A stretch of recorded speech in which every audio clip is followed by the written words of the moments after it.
This is Sadman হাফিজ। আজকের এই lecture ভিডিওতে আমরা আলোচনা করব সিমেট্রিক ক্রিপ্টোগ্রাফি নিয়ে, যেটার আরেক নাম আমরা জানি হচ্ছে প্রাইভেট কি ক্রিপ্টোগ্রাফি।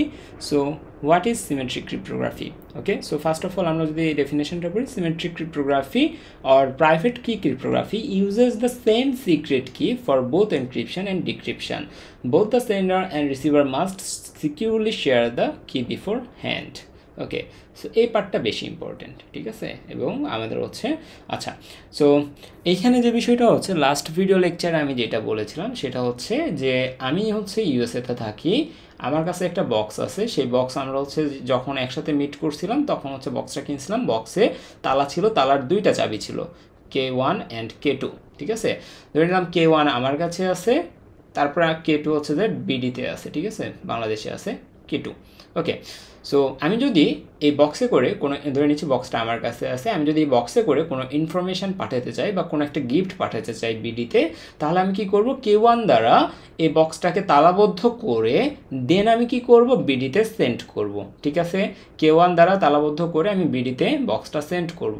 এখন বিডিতে যদি তার কাছে K2 চাবি না থাকে, সে কি বক্সটা খুলতে পারবে? অ্যান্সার হচ্ছে পারবে না। তাহলে কি করতে হবে? তাহলে দুইজনের কাছেই চাবি থাকতে হবে এবং সেম চাবি থাকতে হবে, সেম কি থাকতে হবে। এই কিটাকে ইউজ করে আমরা শুধুমাত্র বক্সটাকে অ্যাক্সেস করতে পারবো, ঠিক আছে? যদি কি থাকে তাহলে সে বক্সটা খুলতে পারবে, আদারওয়াইজ খুলতে পারবে না।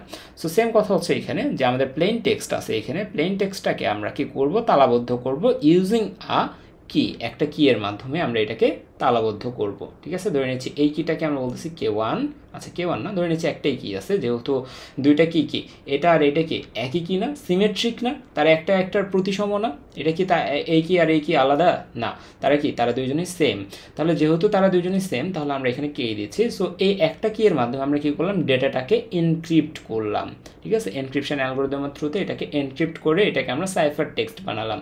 এখন এই সাইফার টেক্সট কি, তালাবদ্ধ করার পরে কি এই বক্সটা হচ্ছে ট্রাভেল করার জন্য প্রস্তুত না, সেফ না? হ্যাঁ, তারা হচ্ছে তালাবদ্ধ করার পরে সেফ।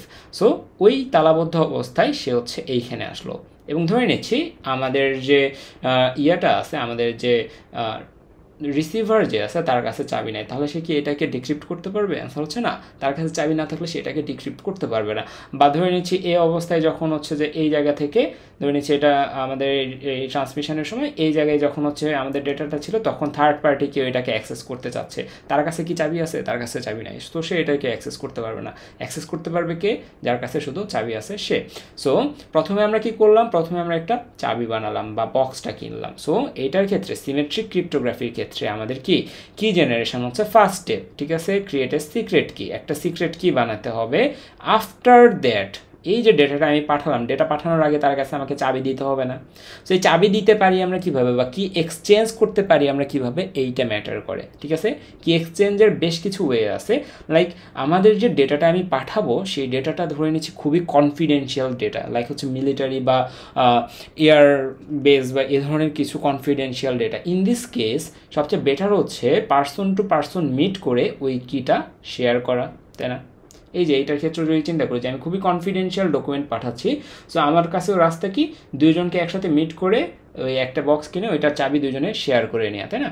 সো এই ক্ষেত্রেও সেম, যখন আমরা হচ্ছে ইনক্রিপশন করতেছি, এই যে জেনারেশন করতেছি, কি জেনারেশন করতেছি, আফটার জেনারেটিং দ্য কি, ধরে নিচ্ছি এক্স হচ্ছে যে এইখানে ডেটাটা পাঠাবে, এই জায়গা থেকে ডেটাটা এইখানে পাঠাবো, তার মানে কি জেনারেশন করবে, এই করবে। সো এই যে কি জেনারেশনটা করলো, এর কাছে ডেটা পাঠানোর আগে এর সাথে আমাদের ওই কিটা শেয়ার করতে হবে, যাতে এর কাছে ডেটা পাঠালে সে এই কি দ্বারা ওইটাকে ডিক্রিপ্ট করতে পারে, ঠিক আছে? সো একটা ওয়ে কি, একটা হচ্ছে আমাদের ফিজিক্যাল কি ট্রান্সফার।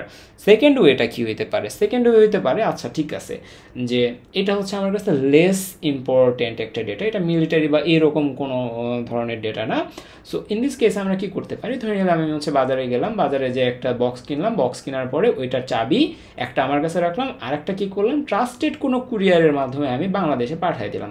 তারপরে হচ্ছে আমি যদি এটাকে, এবং চাবি আর কিন্তু হচ্ছে বক্স একসাথে দেওয়া যাবে না, চাবি আর বক্স যদি আমি একসাথে দিই তাহলে কি হইলো? তাহলে তো হইলো না। তাহলে যে কেউ এসে চাবি দিয়ে হচ্ছে বক্সটা খুলে ফেলবে। তাহলে আমাকে কি করতে হচ্ছে, বক্সটা পাঠানোর আগে অর্থাৎ অরিজিনাল প্যাকেট ডেলিভারির আগে আমাকে কিটা আগে শেয়ার করতে হচ্ছে। সো কি শেয়ার করলাম, এর কাছে আসলো, অবশ্যই বিশ্বাসযোগ্য কারো কাছে এখানে কিন্তু আমাদের ডেটা ব্রিচের চান্স থাকে। সো বিশ্বাসযোগ্য কারোর মাধ্যমে আমরা এটাকে বাংলাদেশে পাঠিয়ে দিলাম, তারপর হচ্ছে কী করলো, বাংলাদেশ থেকে এটাকে খুললো। সো এটা একটা ওয়ে হতে পারে। দেন হচ্ছে আমাদের কি আছে, ম্যাথ বেসড কিছু হচ্ছে শেয়ার্ড সিক্রেট ওয়ে আছে, লাইক ডিফি-হেলম্যান মেথড আছে। সো এইগুলোর থ্রুতে আমরা কি করতে পারি, এগুলোর থ্রুতে আমরা হচ্ছে চাবি শেয়ার করতে পারি, ঠিক আছে। সো ইন দিস কেস আমরা কি দেখতেছি, আমরা প্রাইভেট কি দেখতেছি। এই কিটা কি সবার সাথে শেয়ার করা যাবে? অ্যান্সার হচ্ছে না, এই কি সবার সাথে শেয়ার করতে পারবেন না। সবার সাথে শেয়ার করলে তো সবাই ডেটার অ্যাক্সেস পেয়ে যাবে, যেটা আমরা চাই না।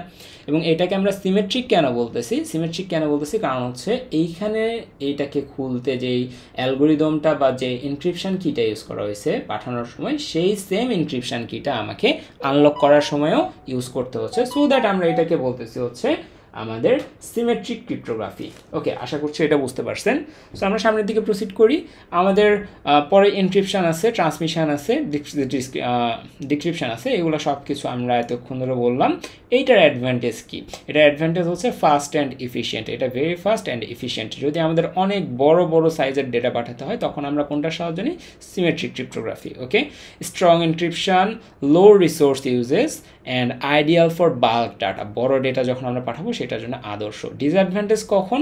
যখন এই যে কি ডিস্ট্রিবিউশনে প্রবলেম, যে আমি তার সাথে মিটও করতে পারতেছি না ফিজিক্যালি কিটা শেয়ার করার জন্য, বা আমি কোনো ট্রাস্টেড কুরিয়ারও পাচ্ছি না। ইন দিস কেস আমাদের এটা কি, আমাদের এটা সুইটেবল না। No built in authentication, scalability issue, vulnerable if কি লিকড। যদি হচ্ছে কি আমরা হচ্ছে খুবই গুরুত্বপূর্ণ সেন্সিটিভ ইনফরমেশন যদি তাদের সাথে শেয়ার করি, বাট কিটা যদি সামহাও লিক হয়ে যায়, ইন দিস কেস এটা কি আমাদের জন্য অ্যাপ্রোপ্রিয়েট না। ইউজ করা হয় কোথায়? TLS, SSL, VPN, disk encryption and wifi security, এইগুলাতে আমরা হচ্ছে এই সিমেট্রিক এনক্রিপশন ইউজ করি। সো বেস্ট ফর এতক্ষণ যা বললাম সেটা অ্যাভয়েড করব কখন, সেটা হচ্ছে এখানে আছে। সিকিউর কি এক্সচেঞ্জ যদি ইম্পসিবল হয় তখন অ্যাভয়েড করব। অথেন্টিকেশন যদি হচ্ছে আমাদের হয় রিকোয়ার্ড হয় তখন আমরা এটাকে কী করবো, অ্যাভয়েড করব। ওকে, এটা আমরা ডিজিটাল সিগনেচার যখন পড়বো তখন দেখবো। মাল্টি ইউজার সিস্টেমসে আমরা এটাকে কী করব, অ্যাভয়েড করব। ওকে, সো এই হচ্ছে আমাদের বিষয়। আচ্ছা, মাল্টি ইউজারে আমরা কেন অ্যাভয়েড করবো? কারণ হচ্ছে দেখা যাচ্ছে এই সেম বক্স হচ্ছে বিভিন্ন জায়গায় যাচ্ছে, তাহলে কি সবাইকে একসাথে ডাইকে আনা হচ্ছে আমার কি করার সুবিধা হবে না। তখন আমরা হচ্ছে যাবো সেকেন্ড, যেটা আমরা শিখবো এরপরে অ্যাসিমেট্রিক, সেটার ক্ষেত্রে। ওকে, সো এই ছিল আমাদের হচ্ছে সিমেট্রিক ক্রিপ্টোগ্রাফি নিয়ে আলোচনা। দেখা হচ্ছে পরবর্তী ক্লাসে। আল্লাহ হাফেজ।